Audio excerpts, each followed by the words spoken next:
పాక్ లో యుద్ధ సైరన్లు మోగాయి. ఇరు దేశాల మధ్య ఏ క్షణమైన యుద్ధం జరిగే అవకాశం కనిపిస్తోంది. రాష్ట్ర ప్రభుత్వాలను కేంద్రం కీలక ఆదేశాలు పంపించడం దీనికి జస్ట్ ఎగ్జాంపుల్ మాత్రమే చెప్పుకోవచ్చు. ఈ నెల 7న సివిల్ మాక్ డ్రిల్ నిర్వహించాలంటూ ఆదేశించింది కేంద్రం. పాక్ నుంచి వైమానిక దాడులు జరిగితే ఎలా తప్పించుకోవాలో జనాలకు అవగాహన కల్పించాలంటూ డైరెక్షన్స్ పంపించింది. ఈ నెల 7లోపే పాక్ పై భారత్ దాడి చేయబోతోందా అనే ప్రశ్న తలెత్తుతోంది. ఆసక్తికరంగా మారింది ప్రధాని మోదీ రాహుల్ గాంధీ భేటీకి దానికి సంబంధించి కూడా మరి కాసేపట్లో వెళ్లే ప్రయత్నం చేస్తున్నాం. ఇటు ప్రధాని మోదీతో రాహుల్ గాంధీ భేటీ కావడం కీలక పరిణామం కింద చెప్పుకోవాలి. ఎందుకంటే ఇద్దరు కూడా ఉప్పు నిప్పు పార్లమెంట్ లో ఇద్దరికిద్దరు ఎదురుపడ్డారంటే ఉప్పు నిప్పే. ఇలాంటి ఉప్పు నిప్పు ఒక చోట కలిసాయంటే అర్థం ఏంటి? దేశ సమగ్రతకు సంబంధించి, దేశ ఐక్యతకు సంబంధించి, దేశ భద్రతకు సంబంధించి, దేశ పరిరక్షణకు సంబంధించి, దేశం సంసిద్ధతకు సంబంధించి అందరి గలం ఒక్కటే. పాక్ పీచమనచడమే ఈరోజు భారత లక్ష్యం. భారత్ ఒకటే పెట్టుకుంది. పాకిస్తాన్కి ఈరోజు దెబ్బ కొడితే కనిపించాలా, మొత్తం తాతలు ముత్తాతలు కనిపించాలి. ఈ నేపథ్యంలోనే పాకిస్తాన్ కు గట్టి సమాధానం చెప్పేందుకు భారత్ సిద్ధమవుతుంది. ఈ నేపథ్యంలోనే ఇటు భారత ప్రధాని నరేంద్ర మోదీ అలాగే ప్రతిపక్ష నేత రాహుల్ గాంధీ ఈ భేటీకి సంబంధించి ప్రాధాన్యత చేకూరింది. కొద్దిసేపటి క్రితం వరకు కూడా డిఫెన్స్ అధికారులతో అలాగే రక్షణ శాఖ అధికారులతో ప్రధాని మోదీ భేటీ జరిగింది. ఇప్పుడు కొద్దిసేపటి క్రితం రాహుల్ గాంధీకి సంబంధించి రాహుల్ గాంధీ భేటీకి సంబంధించి కూడా ప్రస్తుతం ఆ కీలక భేటీ కింద చెప్పుకుంటున్న పరిస్థితి. ఆ కీలక భేటీలో కూడా కొన్ని కీలక పరిణామాలకు సంబంధించి మాట్లాడుకుంటున్న పరిస్థితి ఉంది. ఇటువంటి నేపథ్యంలోని రాహుల్ గాంధీ అలాగే ప్రధాని మోదీకి సంబంధించి భేటీ కీలక పరిణామం కింద చెప్పుకోవాలి. ఏం జరిగే అవకాశం ఉంది ఇవన్నీ కూడా మాట్లాడుకునే ప్రయత్నం చేద్దాం. ఇప్పుడు భారత్ కీలక నిర్ణయం తీసుకుంది.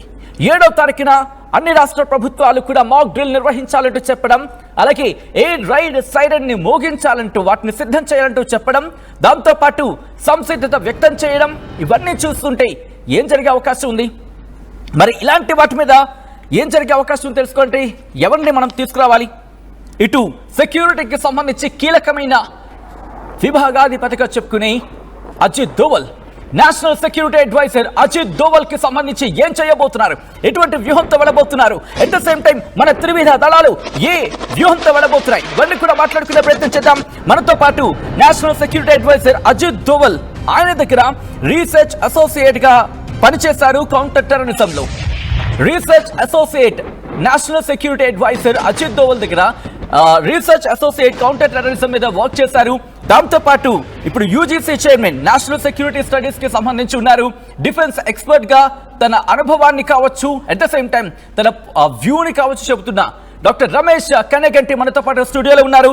ఒకసారి అందరికీ వెళ్లే ప్రయత్నం చేస్తున్నాను. ప్రస్తుతం ఈ యుద్ధ పరిణామంగా చెప్పుకుంటే పరిస్థితుల్లో వీటిని ఎలా చూడాలి, కేంద్ర ప్రభుత్వం జారీ చేసిన ఆ డైరెక్షన్స్ ని ఎలా చూడాలి తెలుసుకునే ప్రయత్నం చేద్దాం.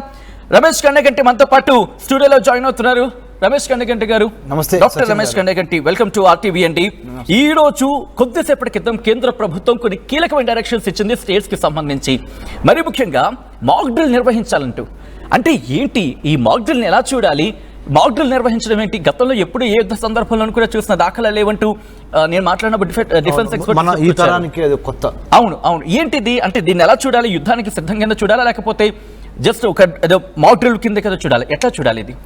నేను లాస్ట్ టైం కూడా చెప్పాను సచిన్ గారు, this is the time where we have to come together as a country. Exactly. మన మువ్వెన్నెల మన త్రివర్ణ పతాకం రెపరెపలాడుతూ ఉండాలి అంటే we have to come. Hour agenda is only one. ఒక్కసారి ఆ త్రివర్ణ పతాకాన్ని చూస్తూ ఉంటే ఎందుకు ఒక ఎమోషన్ వస్తుంది. ఒక్కసారి ఐ రిక్వెస్ట్ యూ, ఒక్కసారి అలాగే ఆ త్రివర్ణ పతాకాన్ని పట్టుకోండి. ఒక్కసారి మీరు అందరూ గలమెత్తే ప్రయత్నం చేయండి. జై బోలో భారత్ మాతాకి జై, జై బోలో భారత్ మాతాకి జై హింద్, జై హింద్. రైట్. ఒక్కసారిగా అందరూ కూడా అందరిది ఒకటే మాట, ఈసారి పాకిస్తాన్ కి పగిలిపోద్ది. ఇది నా మాట కాదు రమేష్ గారు, కొద్ది గంటల క్రితం మన రక్షణ శాఖ మంత్రి రాజ్నాథ్ సింగ్ చెప్పుకొచ్చారు. ఒక్కసారి రెస్పెక్ట్ గా మనం దాన్ని కింద పెట్టే ఓకే. రక్షణ శాఖ మంత్రి రాజ్నాథ్ సింగ్ ఒకటే అన్నారు, పాకిస్తాన్ కి మూతోడ్, మన తెలుగులో చెప్పాలంటే ముఖం పగిలిపోయే జవాబు ఇస్తానంటూ ఆయన చెప్పుకొచ్చారు. ఈ పరిణామం దాని కింద చూడాలా ఒకసారి, ఎందుకంటే మీరు national security adviser Ajit Doval దగ్గర పనిచేసిన అనుభవం మీకుంది. సో ఎలా చూస్తారు ఈ ఘటనకు సంబంధించి? Sir, this is the time we have to come together as one nation, one జెండా and one agenda with planning, preparation and perspiration. అంటే చెమట చిందించి ఒక ఇన్స్పిరేషన్తో మన శత్రువుని ఎదుర్కోవాల్సిన సమయం ఆసన్నమైంది.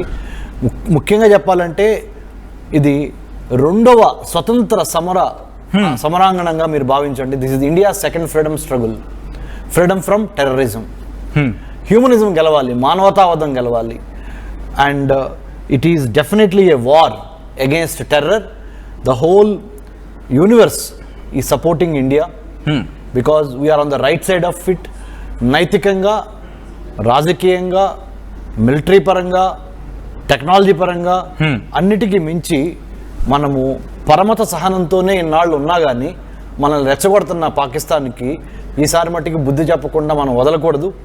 మన 3,323 కిలోమీటర్లు మన ల్యాండ్ బోర్డర్ని మనం కాపాడుకోవాల్సిన అవసరం ఉంది. 15,000 కిలోమీటర్లు మనకి టోటల్గా ల్యాండ్ బోర్డర్స్ ఉన్నాయి. అందుట్లో 3,323 kilometres we share our land border with Pakistan. అందుట్లో 740 kilometers of LOC, line of control ఉంది, 740 కిలోమీటర్లు. అవుట్ ఆఫ్ దిస్ 3,323 కిలోమీటర్స్ లో.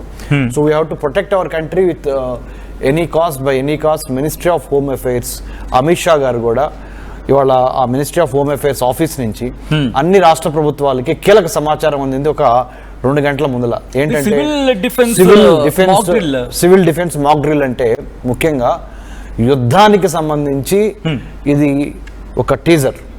ఓకే, ఎట్టి పరిస్థితుల్లోనూ యుద్ధం వచ్చినప్పుడు మన ప్రాణాలని, మన ఆస్తుల్ని, మన చిన్నపిల్లల్ని, వృద్ధుల్ని, మహిళల్ని ఎలా కాపాడుకోవాలి, అన్నిటికీ మించి యుద్ధం జరుగుతున్నప్పుడు మన వైటల్ ఇన్స్టలేషన్స్ అంటారు, మన పోర్ట్లు కానీ, మన ఎయిర్పోర్ట్లు కానీ, మన రాకెట్ లాంచింగ్ సెంటర్స్ కానీ, లేకపోతే మన రైల్వే వ్యవస్థ, ట్రాన్స్పోర్టేషన్ వ్యవస్థ, లాజిస్టిక్స్, వీటన్నిటిని కాపాడుకొని ఏ విధంగా ఎయిర్ రైడ్స్ జరగవచ్చు. అంటే ఆకాశంలో నుంచి మరి శత్రు దేశాలు ఏమన్నా మరి పైనుంచి ఏరియల్ బాంబింగ్ చేసినప్పుడు హౌ టు ప్రొటెక్ట్ అనేది. తర్వాత ఇజ్రాయెల్ దేశంలో అయితే బంకర్స్ ఉంటాయి. ప్రతి బిల్డింగ్కి ఆ బిల్డింగ్ కింద ఒక బంకర్ ఉంటుంది లోపల. ఆ బంకర్లో తలదాచుకోవటం, తర్వాత chemical, biological, radiological, nuclear weapons ఏమన్నా వాడితే యుద్ధంలో anything can happen in a war. యుద్ధంలో ఏదైనా జరగవచ్చు. సో ఒక కెమికల్, ఒక బయలాజికల్, ఒక రేడియలాజికల్ ఇలాంటి విషయాల మీద ఏదన్నా బాంబులు వేయటం కానీ మన మీద కానీ అట్లాంటి జరిగినప్పుడు మనం ఏ విధంగా కాపాడుకోవాలి అనే ఒక అవగాహన, ఒక ప్రిపేర్డ్నెస్, ఒక ప్లానింగ్. ముఖ్యంగా ఇలాంటి సమయాల్లో దేశం మొత్తం ఒక తాటి మీద నిలబడి ఒకరికొకరు సహాయం చేసుకుంటా మనము ఆ యుద్ధానికి సన్నద్ధం కావాలి అనే సమర శంఖం ఆల్రెడీ పూరించారు. So we have to come together as a country, protect our country from all the air space, మన naval sea space, cyber space, అన్నిటికి మించి ల్యాండ్ బోర్డర్ స్పేస్, ప్రతిదాన్ని సైబర్ అటాక్ చేస్తోంది, సైబర్ దాడులకు పాకిస్తాన్ దిగుతోంది.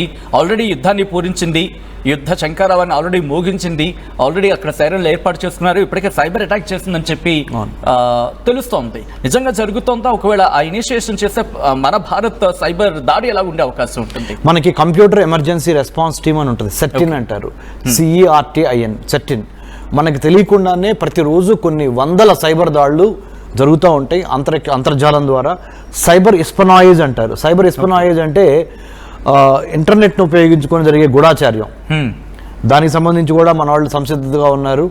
అన్నిటికీ మించి national critical information infrastructure and protection centre ఉంది, NCIIPC అంటారు. దానికి సంబంధించి కూడా మనం చాలా జాగ్రత్తగా ఉన్నాము. మన data security council of India కానీ, మన Indian cyber cell coordination centre కానీ అన్ని రకాలుగా మ్యానుఫ్యాక్చరింగ్ స్పేస్, సైబర్ స్పేస్, మన ఫిజికల్ స్పేసు, మన పొలిటికల్ స్పేసు, మన మ్యారిటైమ్ స్పేసు, పంచభూతాలని మనం గగనతలం నుంచి భూతలం వరకు మనల్ని మనం కాపాడుకోవడానికి ఆ సంసిద్ధత, ఆ ప్లానింగ్, ఆ ప్రిపరేషన్ జరుగుతుంది. We have the will, we have the skill, now we are going to for the kill. That's what. ఇక్కడ ఎయిర్ సైరన్ కి సంబంధించి ఎయిర్ రైడ్ సైరన్స్ ఏర్పాటు చేయడం అర్థం అంటే ఇక్కడ వైమానిక దాడులకు దిగే అవకాశం ఉందా పాకిస్తాన్? ఎందుకంటే ఆల్రెడీ జలంతర్గాములుగా కావచ్చు, లేకపోతే ఘాజీ లాంటి ఘటనలు చూసింది, ఎల్ఓసి దగ్గర చూస్తోంది. ఈ రెండు కాదు, ఇక గగనతలంలోనే భారత్ ను ఢీకొడదామనే ప్లానింగ్ ఏమైనా ఉందా? ఈ క్రమంలో ఏర్పాట్లు జరుగుతున్నా అనుకోవాలి. యుద్ధంలో ఏదైనా జరగవచ్చు కాబట్టి అన్ని రకాలుగా ప్రిపేర్ అయి ఉండటం అనేది ఈ సివిల్ డిఫెన్స్ మాక్ డ్రిల్ అనమాట. అంటే సామాన్య ప్రజలందరికీ ఇంతవరకు నాకు తెలిసి మన తరంలో మనం ఎప్పుడు యుద్ధాన్ని చూడలేదు. కార్గిల్ చూసాం, కార్గిల్ చూసాం మనం. అంతేగాని 71 బంగ్లాదేశ్ వారు మనం చూడలేదు, 65 చూడలేదు, 62 చైనాతో చూడలేదు, 48 చూడలేదు. సో మనం చూసింది ఒక 1999 కార్గిల్ వారు. అది కూడా మనకి బోర్డర్స్ లో జరిగింది కాబట్టి మనకి అంత పెద్ద వాళ్ళు చొచ్చుకొచ్చారు, టైగర్ హిల్స్ అక్కడ జరిగింది కాబట్టి మనకు అంత తెలియదు. ఇప్పుడు మనము ఫస్ట్ టైం 21st సెంచరీలో 2025లో అసలు యుద్ధం అనేది ఇప్పుడు వరకు మనం విన్నామే లేకపోతే సినిమాల్లో చూసామే కానీ now it's going to be a reality very soon. We have to be prepared. అస్సలు మనం భయపడాల్సిన అవసరం లేదు. దేవుడు, ధైర్యము, ఈ రెండే మన కవచాలు. ప్రభుత్వం మీద, law enforcement, Indian army, Indian navy, Indian coast guard మీద పరిపూర్ణమైన we have total confidence and trust in our law enforcement agencies, in our military forces, defense forces. They are going to protect. We also have to protect ourselves by coordinating and collaborating and following the orders given by the government of the day. ప్రభుత్వం చెప్పిన ప్రతి మాట విని serious గా తీసుకొని మనం ముందరికి వెళ్తే తప్పనిసరిగా ఈ యుద్ధంలో మనం విజయం సాధిస్తాం. ఒక్కసారి రమేష్ గారు మీరు లైన్లో ఉండండి. కీలకమైన డెవలప్మెంట్ చోటు చేసుకుంది. ప్రధాని మోదీతో రాహుల్ గాంధీ భేటీకి సంబంధించిన అవార్డ్ బ్రేకింగ్ మీరు చూస్తున్నారు. కొద్దిసేపటి క్రితం ఈ రోజు బ్యాక్ టు బ్యాక్ ఉదయం రక్షణ శాఖ అధికారులతో ప్రధాని భేటీ అయ్యారు. ఆ తర్వాత ఎన్ఎస్సీ అజిత్ దోవల్ తో పాటు మరికొంతమంది రక్షణ శాఖ అధికారులతో పాటు కీలకమైన అధికారులతో భేటీ అయ్యారు. ఆ తర్వాత కొద్దిసేపటి క్రితం ప్రధాని మోదీ అలాగే ప్రధాన ప్రతిపక్ష నేత రాహుల్ గాంధీతో భేటీ కావడం ప్రస్తుతం ఇంట్రెస్టింగ్ గా మారింది. కీలక పరిణామం కింద చెప్పుకోవాలి. విశ్వాస్ మీరు చూస్తున్నారు వరుస భేటీలు. ఆ తర్వాత కొద్దిసేపటి క్రితం కేంద్రం రాష్ట్రాలకు డైరెక్షన్స్ ఇవ్వడం. ఏదో జరుగుతోంది, ఏదో జరిగే అవకాశం ఉంది. ఇటు పాకిస్తాన్ కి ఉచ్చు బిగించి పాకిస్తాన్ ని మరింత పీకల్లోతు కష్టాల్లో పడేసే ఆ పరిస్థితులు ఇంకొన్ని గంటల్లోనే ఆసన్నం కాబోతున్నాయా? ఇంకొన్ని గంటల్లోనే పాకిస్తాన్ దిమ్మ తిరిగే దెబ్బను భరించేందుకు సిద్ధంగా ఉండాల్సిందేనా అంటే అవుననే మాట వినిపిస్తోంది. ఎందుకంటే పరిణామ క్రమం చూడండి. 2 రోజుల నుంచి జరుగుతున్న పరిణామ క్రమం వేరు, ఈ రోజు జరిగిన పరిణామాలు వేరు. ఆ ఈక్వేషన్స్, ఆ సీక్వెన్స్ ని చూస్తే అర్థమవుతుంది. ఈ నేపథ్యంలో ఎన్ఎస్ఏ అజిత్ దోవల్ ఆయన వ్యవహార శైలి ఎలా ఉంటుంది, ఇటువంటి క్రమంలో ప్రెసెంట్ ఎలా వెళ్ళే అవకాశం ఉంది. దాంతో పాటు ఇక్కడ ఒక్క మాట యుద్ధం గురించి వచ్చింది కాబట్టి ప్రత్యర్థిని కూడా తక్కువ అంచనా వేయడానికి వీల్లేదు అనే మాట వినిపిస్తూ ఉంటుంది. అఫ్కోర్స్ పాకిస్తాన్ తక్కువ అంచనా వేసినా ఇబ్బంది లేదు. కానీ వెనకాల పాకిస్తాన్ కి ఉన్న సపోర్ట్ నేపథ్యంలో ఇక్కడ పాకిస్తాన్ ఎలా చూడాలి, ఇవి కూడా తెలుసుకునే ప్రయత్నం చేద్దాం. మనతో పాటు Ramesh Kannaganti defence expert, national security adviser Ajit Doval తో ఆయన పనిచేశారు, రీసెర్చ్ అసోసియేట్ గా పనిచేశారు కౌంటర్ టెర్రరిజం మీద. ఆయనతో మాట్లాడే ప్రయత్నం చేస్తున్నాను. రమేష్ గారు, ఇక్కడ యుద్ధంలో ప్రత్యర్థిని తక్కువ అంచనా వేయకూడదనే మాట వినిపిస్తుంటుంది. పాకిస్తాన్ తక్కువ అంచనా వేయొచ్చు, ఎందుకంటే అది తన పనితనాన్ని తానే ప్రూవ్ చేసుకుంటోంది కాబట్టి. బట్ ఇక్కడ పాకిస్తాన్ వెనకాల ఉన్న దేశం నేపథ్యంలో షాడోగా ఉన్న దేశాలు ఇక్కడ కనిపిస్తున్నాయి కాబట్టి, చైనా కావచ్చు, లేకపోతే ఇరాన్ కావచ్చు, లేకపోతే టర్కీ.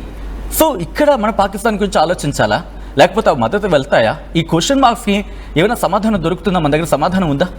నేను ఇందాక చెప్పినట్టు సచిన్, యుద్ధంలో anything any permutations and combinations can work. Exactly, any permutations and combinations. We have to be prepared 360 degree యాంగిల్లో ప్రిపేర్ అయి ఉండాలి. So China or Iran or for that matter Turkey, వాళ్ళు they will give their support to Pakistan అని చెప్తున్నారు. మనకి వార్తలు వస్తున్నాయి.